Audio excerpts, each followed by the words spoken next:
Se você Capítulo clicou 1, nesse vídeo, menos a vergonha da nobre de o se salão inscrever no principal canal do Solar e dos clicar no Valença, sininho. Era Tá bom? adornado com cortinas de veludo carmesim, lustres franceses e uma mesa central coberta de frutas exóticas, doces e carnes nobres. Mas a opulência não escondia o clima cortante de julgamento que preenchia o ar. Sentada na cabeceira da mesa, a baronesa Dionísia Valença, matriarca da família, mantinha os olhos cravados na jovem que se mantinha de pé, com as mãos crispadas, e o olhar altivo, apesar do rosto pálido.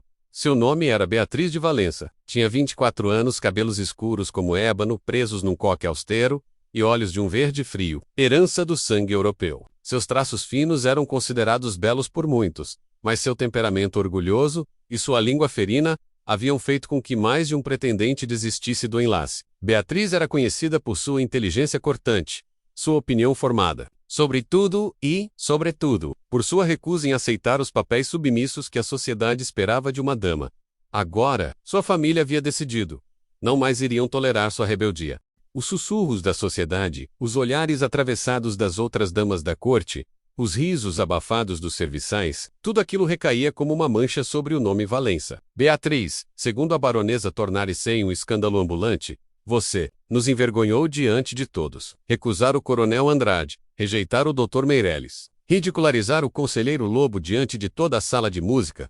Eram todos covardes e interesseiros. Vós sabe disso. A voz de Beatriz era firme, mesmo diante do coro de protestos. A baronesa levantou-se, um gesto seu, e os demais se calaram. Se a liberdade que quer, há de recebê-la.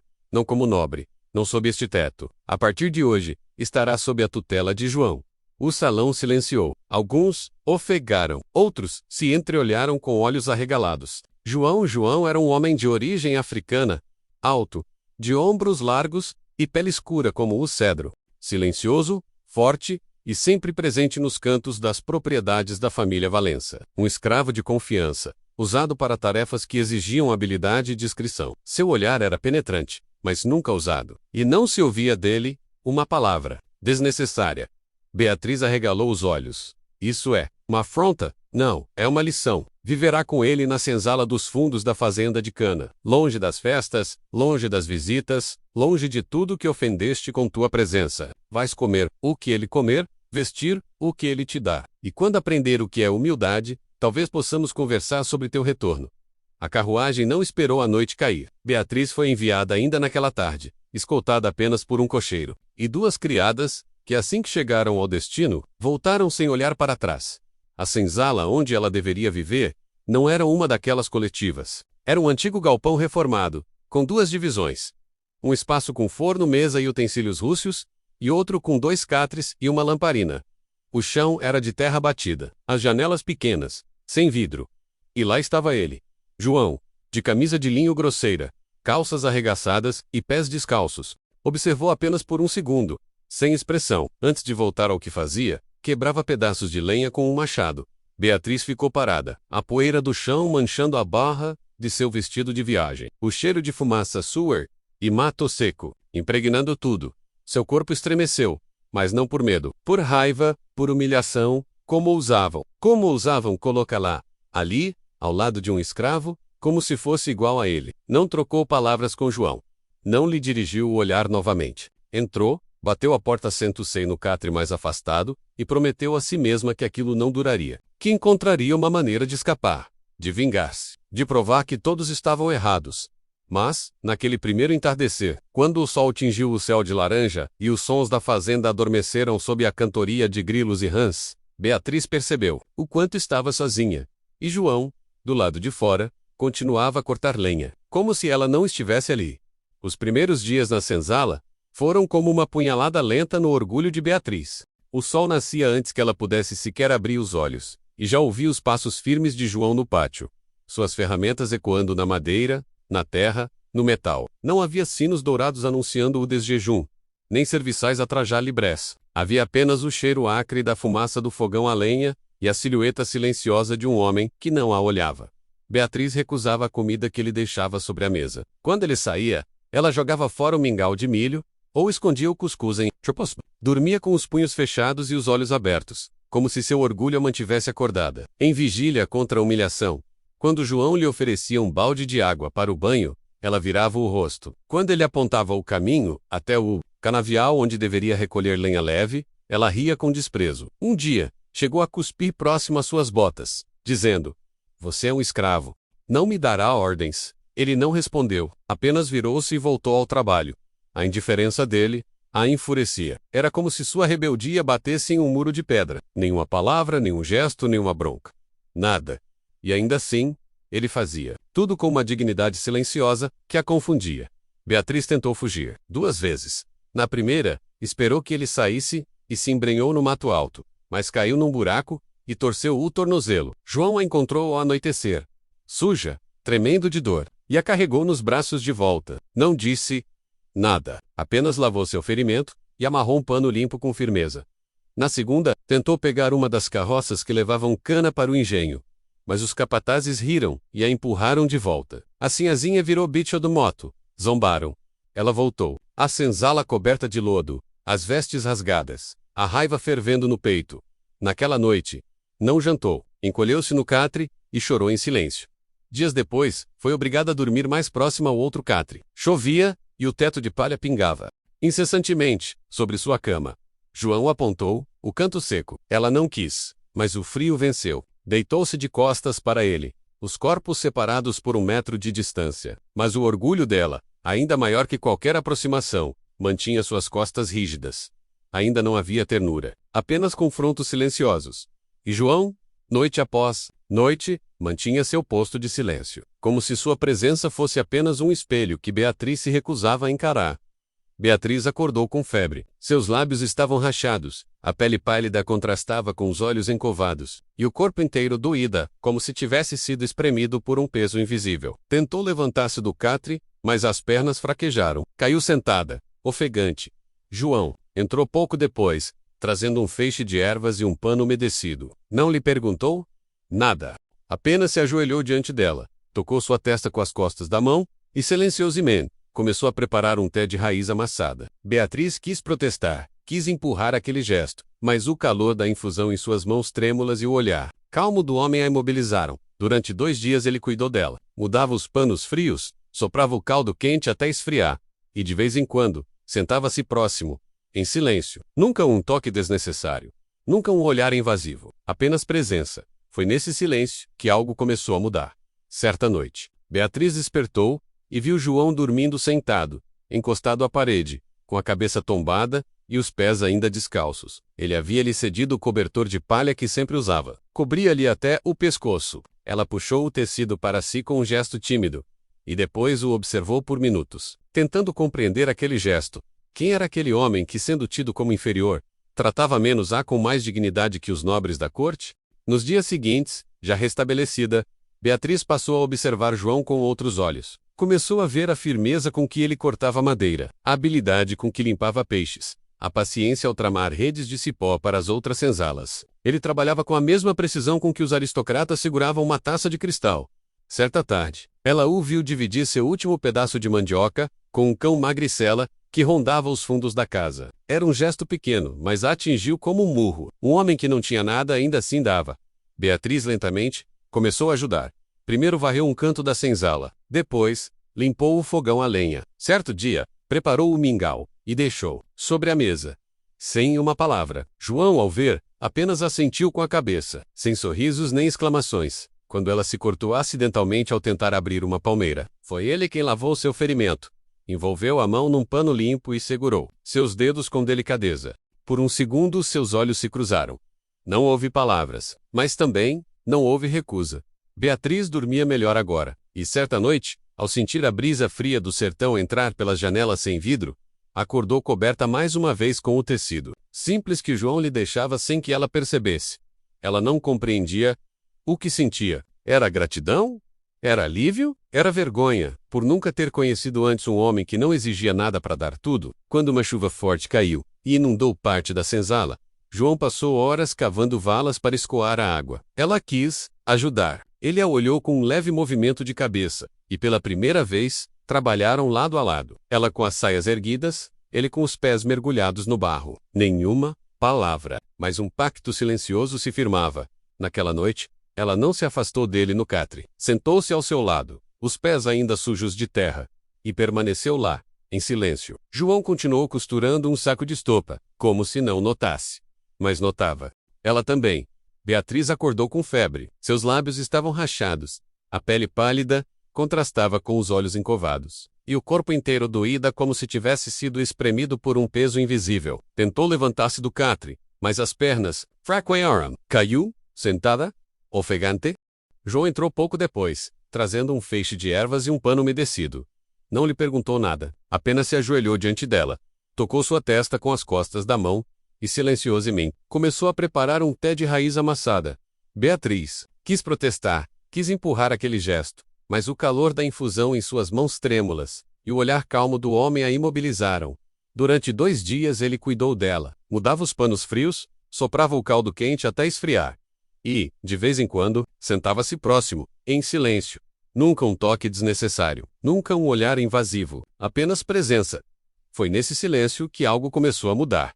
Certa noite, Beatriz despertou e viu João dormindo sentado, encostado à parede, com a cabeça tombada e os pés ainda descalços. Ele havia-lhe cedido o cobertor de palha que sempre usava, cobria-lhe até o pescoço. Ela puxou o tecido para si com um gesto tímido, e depois o observou por minutos, tentando compreender aquele gesto. Quem era aquele homem que, sendo tido como inferior, tratava menos-a com mais dignidade que os nobres? D.A. Cord. Nos dias seguintes, já restabelecida, Beatriz passou a observar João com outros olhos. Começou a ver a firmeza com que ele cortava a madeira, a habilidade com que limpava peixes, a paciência ao tramar redes de cipó para as outras senzalas. Ele trabalhava com a mesma precisão com que os aristocratas seguravam uma taça de cristal. Certa tarde, ela o viu dividir seu último pedaço de mandioca com um cão magricela que rondava os fundos da casa. Era um gesto pequeno, mas a atingiu como um murro. O homem que não tinha nada, ainda assim dava. Beatriz lentamente começou a ajudar.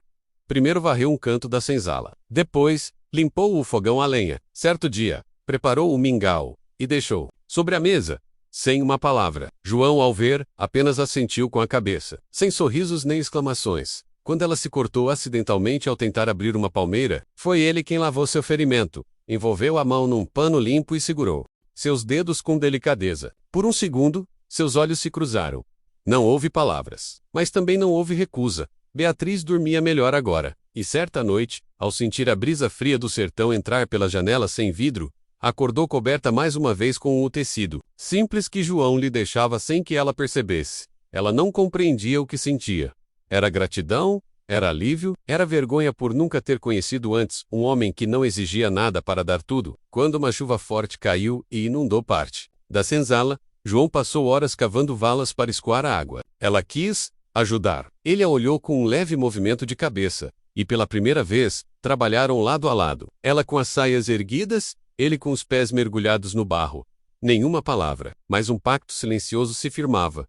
Naquela noite, ela não se afastou dele no catre. Sentou-se ao seu lado, os pés ainda sujos de terra, e permaneceu lá, em silêncio. João continuou costurando um saco de estopa, como se não notasse, mas notava. E ela também. A calmaria dos dias seguintes foi quebrada, por um som seco de rodas e cascos de cavalo. A poeira subia na estrada estreita, que levava até a casa da fazenda. João, que cortava lenha, parou a ouvir. Beatriz, no interior da senzala, soube de imediato. Algo estava para acontecer. Era a baronesa Dionísia. Com ela, o filho mais novo, Damião, e 2 empregados de confiança. O coach parou bruscamente, e os olhos frios da matriarca percorreram a paisagem simples e pousaram diretamente sobre Beatriz, que saía da senzala com as mãos sujas de barro. É isso que te tornaste? Disse Dionísia com desdém. Uma serviçal? Beatriz não respondeu. Manteve-se firme, o rosto erguido. Mas Damião viu o pano de palha no cabelo, os pés descalços, a proximidade indecente com o escravo, e arregalou os olhos. Mãe, eles estão juntos, disse, com uma mistura de nojo e escândalo. Dionísia desceu do coach, aproximando-se com lentidão, como quem pisa em terreno profanado. Olhou João dos pés à cabeça, depois se voltou à filha to Deshonrest. Tsonga, Tuelin, Beatriz Valença, foste contaminada por essa besta. João não falou, nem recuou. Manteve-se imóvel, como uma rocha, mas os capatazes vieram, e os olhos dele então pousaram nos de Beatriz, não por medo, mas como quem se despede. Levem-no, amarrem-no no tronco. Hoje mesmo será vendido para bem longe, onde nunca mais cruzará o olhar, com sangue Valença. Menos ordenou a baronesa. Beatriz tentou correr até ele, mas foi segurada por Damião. Ela gritava, se debatia, os cabelos desgrenhados, a digna Deide M. Frangalhos, ele é mais homem que todos vocês, bradou, mas não o ouviram. João foi arrastado, não resistiu. Um silêncio imenso o envolvia. Não disse nada. Apenas olhava para o céu. Naquela noite, Beatriz foi trancada no antigo quarto da fazenda. Chorou até dormir. Pela manhã, escapou pela janela e correu até o tronco. O chão ainda estava manchado de sangue. Não encontrava João, ninguém dizia para onde o levaram. Desesperada, fugiu a cavalo. Chegou até o povoado mais próximo, perguntando em cada estalagem, cada mercado, cada entreposto. Por fim, um velho cocheiro se lembrou de ter levado um homem amarrado até o porto. Ela correu. Tarde demais. O navio havia partido para o norte, um leilão de escravos. Beatriz voltou exausta, com os pés em carne viva e a alma dilacerada. Foi novamente confrontada pela família, que agora a tratava como pária. Nunca mais será recebida entre nós, decretou a baronesa, trancada numa ala esquecida do solar. Beatriz tramava, iria atrás dele, nem que precisasse vender suas joias escondidas, cortar os cabelos, assumir outra identidade. Now, que o mundo esmagasse o único homem que havia lhe mostrado o que era amor verdadeiro. Mas o tempo, o dinheiro e os caminhos estavam contra ela. Até que uma chance surgiu. Um escrivão do porto, tocado por sua história, entregou-lhe um nome, uma fazenda distante, um novo senhor, e uma possibilidade. Beatriz partiu. Só, num vestido simples, os olhos decididos, e um punhal escondido na barra da saia. Não deixaria que o tirassem dela de novo. A viagem foi longa, marcada por noites em estalagens escuras e dias sob sol implacável. Beatriz, vestida como uma camponesa, viajava sozinha com a coragem de quem não tem mais nada a perder. No bolso do vestido, uma carta do escrivão com o nome da fazenda e do novo senhor de João. Cada passo era impulsionado por uma dor, que se recusava a se transformar em desistência. Ao chegar à fazenda dos Alencar, fingiu-se de criada em busca de trabalho. Esperou a noite cair e, com a ajuda de uma mulher idosa da cozinha, descobriu onde os novos escravos eram alojados. Com o coração acelerado, caminhou entre as sombras das palmeiras até o terreiro dos fundos, e então o viu. João estava ali, mais magro, com o rosto mais envelhecido pela dor, mas intacto em sua dignidade. Ele amarrava um feixe de varas junto ao estábulo. Quando Beatriz se aproximou, ele a viu. Os olhos se fixaram. Por um instante, o mundo parou. João. Ele não acreditava. Caminhou até ela como quem atravessa um campo de guerra. Parou um palmo de distância. Tocou-lhe o rosto com as costas dos dedos, como se testasse se era sonho. Ela segurou sua mão e a encostou no peito. Não vim te buscar. Vim thicker. Disse naquela noite. Fugiram, pegaram um dos cavalos dos fundos da fazenda e seguiram para o sertão, para uma região esquecida, onde ninguém conhecia o nome Valença, onde um escravo e uma nobre não precisavam se explicar. Viveram escondidos por meses, trabalhando na lavoura de um velho liberto que os acolheu. Ali, Beatriz plantava mandioca com as unhas na terra.